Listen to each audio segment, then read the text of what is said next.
kembali kita akan lanjutkan lagi untuk menjawab pertanyaan-pertanyaan Anda yang telah Anda kirimkan kepada guru-guru kita. Pertanyaan pertama kepada Ustadz Abdul Somad berkaitan dengan makna daripada surah Al-A'raf, di mana ketika manusia sebelum diturunkan di dunia bersumpah di hadapan Allah. Tetapi kenapa ketika mereka sudah di dunia, ada yang sebagian masih ingat kepada Allah, tetapi sebagian yang lain mengingkari Allah? Fadzakir, berilah peringatan, inna fa'atiz dzikra, karena peringatan itu bermanfaat. Maka setiap ada khutbah Jumat orang diingatkan ittaqullah, bahkan meluruskan shaf yang orang semua sudah tahu pun lupa. Minum pakai tangan kanan pun masih pakai tangan kiri, lupa. Masumiyal insanu bi insanin illa linisyanihi, manusia tidak disebut manusia melainkan karena lupanya. Maka orang lupa itu diingatkan. Ingat mengingatkan itu bahasa Arabnya tausiyah. Maka kita selalu disebut, marilah kita dengarkan tausiyah, wa tawasau bil haq wa tawasau bis sabr.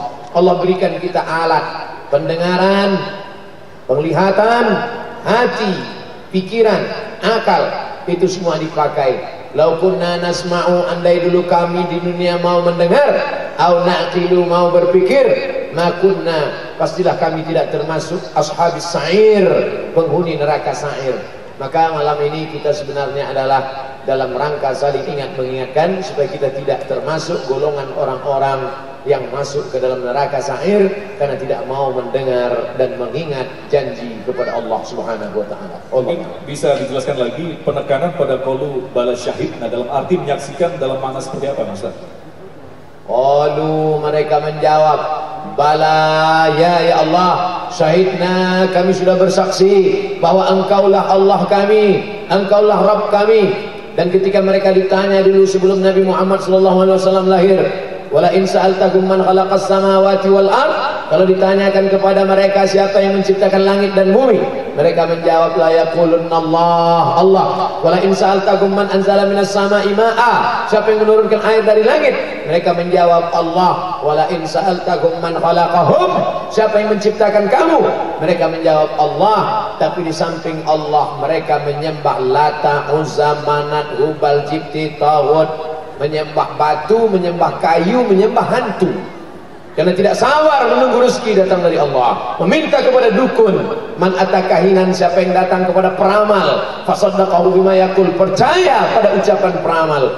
Falam tuqbal lahu salatun arba'ina lailah, tak diterima salatnya 40 hari 40 malam. Apa yang membuat orang mempersekutukan Allah padahal dulu sudah berjanji bala syahidna, kami hanya menyembah engkau saja, kami hanya meminta kepada engkau saja. Lalu kenapa menjadi berubah? Karena tidak ada kesabaran. Sabar bukan hanya ketika anak kita mati, meninggal, hilang harta, sakit, keguguran. Sabar bukan hanya ketika kita tertimpa musibah. Sabar dalam hal berdoa, sabar dalam hal menunggu jodoh, sabar dalam hal menanti rezeki. Maka mudah-mudahan kita termasuk yang disebut innallaha ma'as sabirin. Allah senantiasa menyertai orang-orang yang bersabar dalam melawan hawa nafsu. Wallahu a'lam. Baik, berikutnya kepada Kang Habib, bisa dijelaskan kepada kami sebuah peristiwa ketika seringkali kita banyak berburuk sangka kepada Allah dengan peristiwa-peristiwa yang didatangkan dalam kehidupan kita. Apakah ini kesalahan kita dalam memaknai sesuatu yang kadang-kadang kita cintai, bisa jadi Allah membencinya, dan sesuatu yang dibenci oleh Allah dan sebaliknya seperti itu. Nah, mohon dijelaskan artinya mengapa kita muncul pemikiran berburuk sangka kepada Allah dalam memaknai ayat ini. Bismillahirrahmanirrahim. Orang-orang yang soleh, yang dekat dengan Allah, itu selalu optimis untuk mendapatkan rahmat Allah Subhanahu wa ta'ala. Ada kisah yang sangat menarik, yaitu kisah Nabi Yunus alaihissalam. Kita tahu bersama Nabi Yunus alaihissalam itu pernah dimakan ikan di tengah malam yang gelap gulita, berada dalam perut ikan, ombak dan laut yang luar biasa mencekam, dalam kondisi tidak berdaya apa-apa. Nabi Yunus alaihissalam diberi ilham oleh Allah untuk bermunajat La ilaha illa anta subhanaka inni kuntu minadh dhalimin. Seluruhnya tertuju kepada Allah. Saraf-sarafnya, gelegak pesona jiwanya, ruhnya, seluruhnya tertuju kepada Allah. Ketika sudah bersama dengan Allah Subhanahu wa ta'ala, semua materi yang tadi mengungkung, materi itu berupa malam yang gelap gulita, lautan yang mencekam, kemudian dalam perut ikan, semuanya menjadi indah karena kemudian cahaya Allah tampak dan Nabi Yunus alaihissalam itu akhirnya selamat. Seorang ulama besar dari Turki, Syekh Said Nursi, menjelaskan manusia sesungguhnya dalam kehidupan ini mengalami kondisi yang semestinya lebih mencekam dari Nabi Yunus alaihissalam. Kegelapan yang dialami Nabi Yunus alaihissalam itu adalah masa depan umat manusia. Masa depan kita ini gelap gulita.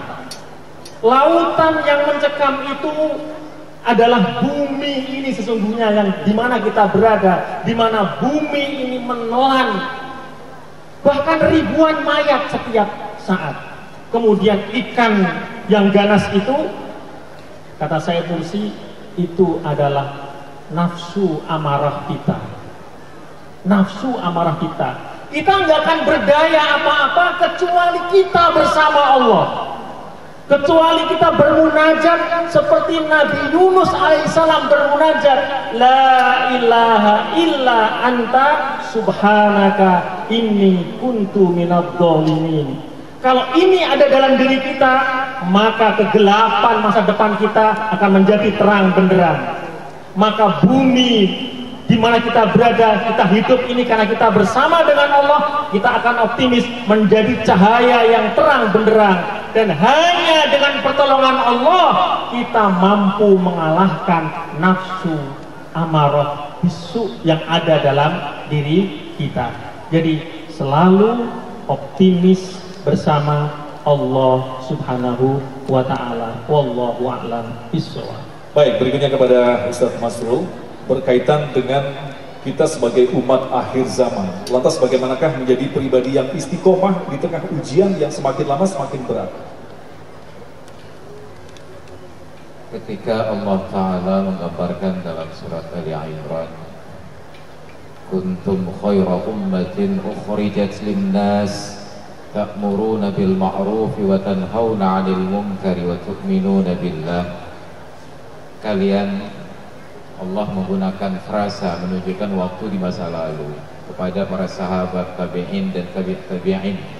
Tiga generasi awal dari umat ini yang digaransi oleh Rasulullah di dalam hadisnya, khairul quruni qarni thumma alladhi yalawnahum thumma alladhi yalawnahum.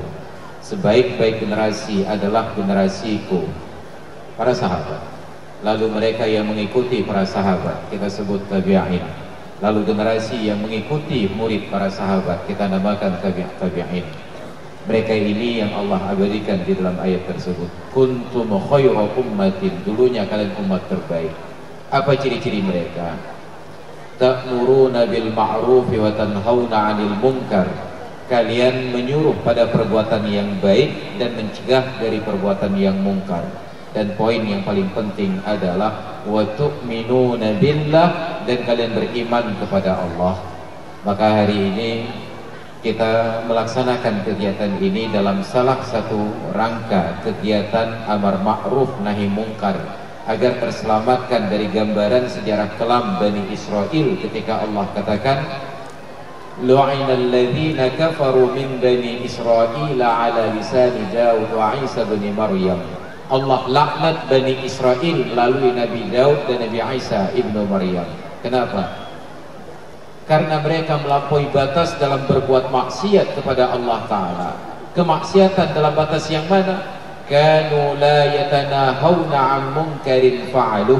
Mereka sudah tidak lagi saling mencegah atas perbuatan mungkar yang mereka laksanakan. Maka selama di dalam umat ini masih ada orang yang melaksanakan amar ma'ruf nahi mungkar, yang sebagaimana Rasulullah katakan, la tazalu qa'ifatun min ummati zahirina 'alal haqq wa la yakhafuna fillahi lawmata la'im. Senantiasa ada dalam komunitas umat ini satu golongan yang mereka berani secara terang-terangan menunjukkan keberpihakan terhadap kebenaran, dan mereka tidak khawatir caci maki orang-orang yang mencaci mereka. Maka untuk menegakkan istiqamahnya kita dalam beriman kepada Allah Ta'ala, tidak ada seorang pun yang selamat dari perbuatan maksiat. Tapi yang diharapkan bukanlah selamat dari kemaksiatan, yang diharapkan bukanlah nihilnya kemaksiatan, yang diharapkan adalah kesadaran kita tentang adanya perbuatan maksiat dan kewajiban kita untuk mencegahnya ke arah yang lebih baik. Maka selama ada golongan demikian, umat ini insya Allah akan senantiasa baik-baik saja. Maka mudah-mudahan kita yang hadir malam ini termasuk dalam golongan umat yang zahirina 'alal haqq wa la yakhafuna fillahi lawmata la'im. Terima kasih. Masih. Bisa satu lagi? Baik, kita lanjutkan lagi satu pertanyaan kepada Ustadz Abdul Somad. Mohon dijelaskan tentang makna daripada tiaroh, sesuatu yang menyebabkan sial. Benarkah ada sesuatu yang bersifat kebetulan dalam setiap peristiwa kehidupan, Ustaz? Dulu mereka ketika akan pergi berdagang bisnis, deal or no deal, maka dia lihat dulu. Dia ambil batu, dia lempar itu burung yang ada di atas pohon kayu. Arah kanan Yaman, arah kiri Syam. Syam Yaman, Yaman keberuntungan, Syam sial.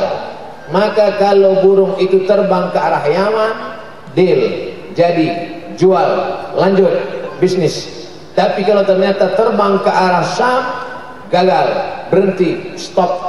Maka tradisi menanam 3 anak panah di dalam salah satu tabung. Ketika ada orang yang akan pergi atau mau menikah atau mau melanjutkan bisnis, ditanam dulu. Tanya kepada penjaga kunci Ka'bah. Itu yang diharamkan Allah Subhanahu wa taala. Digoncang ini anak panah, lalu kemudian diambil. Kalau yang diambil anak panah tertulis na'am, lanjut. Kalau tertulis la, tidak, stop, berhenti. Kalau kebetulan terambil anak panah yang tidak bertulis apa-apa, goncang sekali lagi, Anda belum beruntung.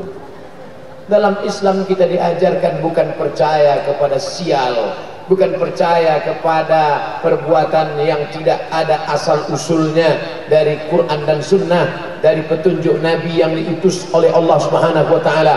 Maka dalam usaha apapun, bismillahi tawakkaltu 'ala Allah, la haula wala quwata illa billahil aliyil azim. Oleh sebab itu keberuntungan akan datang ketika kita mengikuti perintah Allah. Kesialan, rusaknya rezeki, terkendalanya barokah karena kita sudah melakukan perbuatan maksiat. Wattaqu fitnatan, takutlah kamu kepada azab, diangkatnya barokah. Kenapa? La tusibannal ladzina zalamu minkum khassah. Diangkat berkah, tanam-tanaman tidak tumbuh, alam tidak bersahabat, bukan karena perbuatan maksiatmu, tapi karena perbuatan maksiat yang dilakukan orang lain dan engkau diam. La ta'murunna bil ma'ruf, ajak orang berbuat baik. Wa la tanhauna 'anil munkar, larang orang melakukan perbuatan mungkar. Kalau itu tidak kamu lakukan, itulah yang sial. La yushikanna ayyab'atsallahu 'alaikum 'iqaban. Allah akan menurunkan hukuman. Ketika hukuman itu datang, summa tad'unahu, kamu berdoa ramai-ramai ke tanah lapang, istighosah kubra, angkat bala ini ya Allah, fala yustajabu lakum, doa kamu tidak dikabulkan Allah karena kamu tidak melakukan amar ma'ruf nahi mungkar. Malam ini apa nama acara ini? Ini acara nahi mungkar. Berapa anak muda yang terselamatkan dari pesta yang tidak tentu arah? Berapa orang yang ragu-ragu terselamatkan malam ini dari perbuatan maksiat? Mudah-mudahan kita istiqomah dalam amar ma'ruf nahi mungkar, bukan meyakini sesuatu yang mendatangkan sial hanya karena lalat hinggap di hidung lalu dikatakan sial, hanya karena ada burung yang bersuara di dekat rumah dikatakan sial. La tataharraku dzarratu illa biidznillah, tidak bergerak satu biji sawi kecuali atas kehendak kuasa Allah Subhanahu wa taala. La ini jitama'atil ummah, berkumpul semua orang di dunia ini, ala ayyadurruka bi syai'in, ingin memudaratkanmu, ingin mencelakaimu.